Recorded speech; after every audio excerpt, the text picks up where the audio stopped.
Magandang araw po at magandang gabi sa mga nakakapanood sa gabi at sa lahat po ng naabot ng video na ito. Welcome po dito sa AMB o Avoy Mix Videos. Ngayon po ay may bago tayong video mula kay PH Military Gear. At ayon po sa kanya, meron na raw 12 unit na dineliver dito sa Pilipinas. At ito po ay ang artillery system o yung parang kagaya ng HIMARS ng USA. Pero ito po ay mula sa Korea, no? Kung ano itong artillery nito, ito po yung multiple rocket system. So, para mas maintindihan po natin, ay panoorin na lang natin itong video na ito, no, na mula kay PH Military Gear.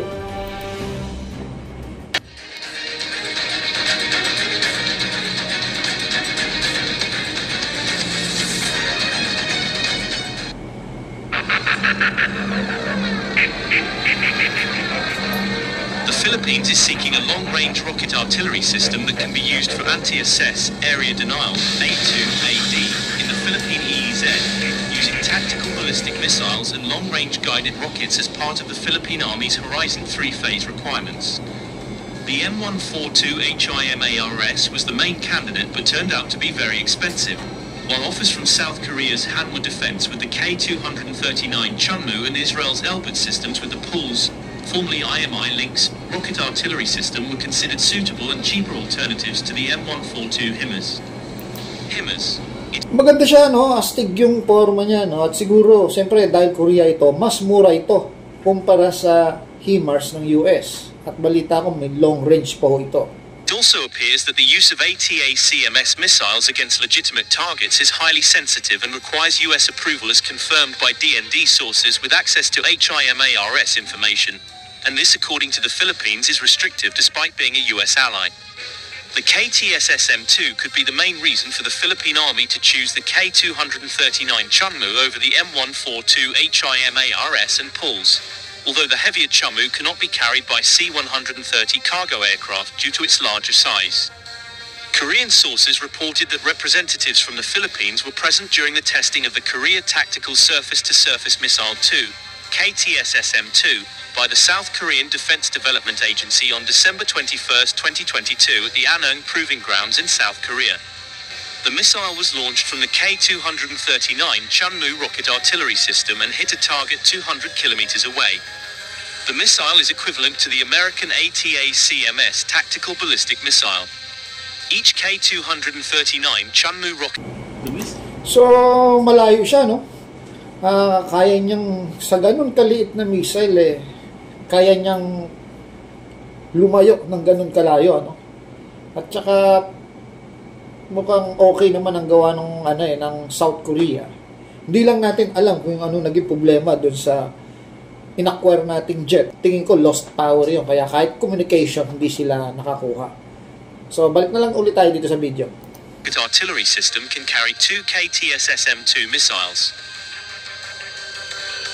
The AFP is in the process of formulating requirements for the third phase of its proposed AFP modernization program, which specifically targets the acquisition of multiple launch rocket systems, namely short-range tactical ballistic missiles developed by the Defense Development Agency and Hanwha Group in 2017 aimed at neutralizing Korea's long-range artillery north launched from the K239 Chunmoo rocket artillery system. The missile successfully reached the target 200 kilometers away, comparable to the American M142 attack. K239 Chunmoo, also known as the Korean Multiple Launch Rocket System, Chunmoo, also called K239 KMLRS, is a multi-caliber launch rocket system designed and manufactured by the South Korean...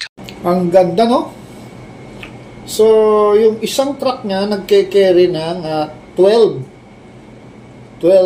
missile. Kung titingnan niyo po yan, no? Yung nasa likod. 1, 2, 3, 4, 5, 6, 7, 8. So, 12 po siya, no? Compare sa HIMARS, parang 6 lang po yata. Company Hanwha Corporation. It is a new generation artillery weapon capable of firing rockets of different calibers. The rockets were primarily developed to counter North Korea's long-range artillery threat and improve the country's defense capabilities. Chunmoo can fire 130mm, 227mm, and 239mm rockets. Rockets can be equipped with HE-frag, high explosive fragmentation, incendiary, smoke, lighting, cargo warheads with pre-fragmented anti-tank or anti-personnel submunitions. You can mix types of rockets, for example, one container measuring 20 by 130 millimeters and one container measuring 6 by 239 millimeters. The 130mm rocket has a range of 36 kilometers, while the larger 230mm class rocket has a range of around 80 kilometers for the non-guided variant and 160 kilometers for the guided variant. The Chunmoo can also use GPS INS, Inertial Navigation System, guided munitions that provide precision and long-range strike capabilities, allowing precision strikes to be fired from beyond the range of enemy long-range missile defense systems. Chunmoo is also capable of firing KTSSM, Korea Tactical Surface-to-Surface Missile. KTSSM has a range of... So, okay to, no? Guided missile siya, no? Parang smart missile na rin siya. Na 90% sure na matatamaan mo yung target mo, no? Maliban na lang kung ma-intercept siya ng mas high-tech. Around 120 to 200 kilometers, depending on the variant. Equipped with a high-precision guidance system, which includes GPS, INS, Inertial Navigation System, and terrain matching guidance. This allows the missile to achieve a high level of accuracy, with a set, circular error probable, of less than 2 meters. The project under Horizon Phase 3 also includes the acquisition of an anti-aircraft gun with fire control radar for short-range air defense against drones, helicopters and slow-moving air targets with an estimated range of 3 to 5 kilometers. The specific caliber and budget allocation for this project is yet to be disclosed. So, isa siyang defense mechanism o system na pwedeng, yun nga, sinasabi nila, sa drones, pwedeng i-apply sa mga helicopters o yung mga papasok na jets. No? I'm sure mas mabilis pa to sa jet. Alangan namang hindi kasi missile ito. At dapat kaya nitong sundan yung mga galaw ng jets, kagaya ng mga Tomahawk missiles. So dito mukhang pinapakita na lang yung mga video na kagaya niya nakikita natin. Tapos na magpaliwanag si PH Military Gear. At more on video yung pinapakita as an example, ano, para makita natin lahat kung paano ito nagwo-work. Yan po, ano. Maganda siya, ano. Para siyang US made. At saka ganun siya, pag tumira siya, tuloy-tuloy po. Ayan po. Bagay, kaya rin naman ng HIMARS siya. Ganyan naman talaga yung mga multiple rocket system, ano. Sayang lang hindi nag-work yung Bongbong, Project Bongbong noon, no, ni Marcos, yung Senior Marcos.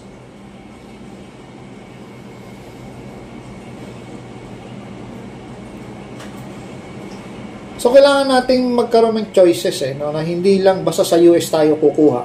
Kasi lalo ngayon, ang Amerika ay parang nag-iiba, no? Kagaya ng Taiwan, mukhang binitawan niya yung Taiwan. So, sana hindi gawin ito sa Pilipinas dahil bumoto tayo ng yes sa Ukraine. Possible kasi na umurong ang USA sa atin. So, sana nga po hindi.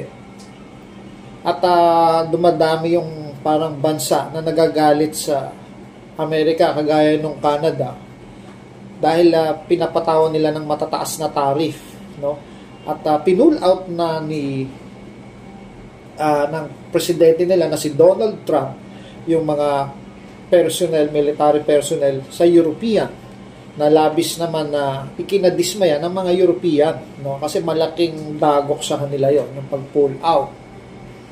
So, para sa akin, dapat hindi sila nadamay. Kasi yun po yung yun po yung sinasabi na pre-aid regarding sa mga military. Uunahin nilang ibangon ulit yung kanilang bansa. No? Kasi sa pagtulong nga naman nila ng pagtulong, ay halos naman yung kanilang bansa ay lumulubog.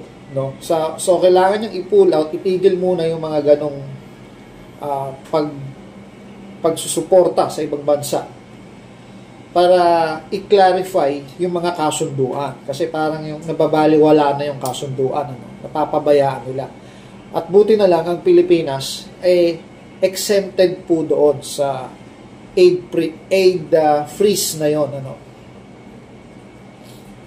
So, balik tayo dito sa video na to. Kita naman na napakaganda. Napakarami pong video na i-provide nitong si PH Military Gear. At sana nga po, makuha natin ito. At sabi nga niya, meron daw 12 na unit first delivery para dun sa Horizon 3. No? Hope so, makuha natin ito. At sana itong video ni PH Military Gear, yung 12 unit na first delivery, totoo. So, alam naman natin siguro na alam din natin na mayroon pong mga bagay na hindi na iminimedya pa. Dahil, siyempre, confidential. At mayroon mga bagay na minimedya pag binibili natin. At mayroon mga binibili ang Pilipinas, ang mga military ng Pilipinas na hindi na kailangan media pa. Yun ang tinatawag na top secret. So, hanggang dito na lang po. Antabay lang po kayo sa video na halos araw-araw nga po naglalabas tayo dito sa channel to AMB, at marami pong salamat sa pagsuporta. Hanggang sa muli.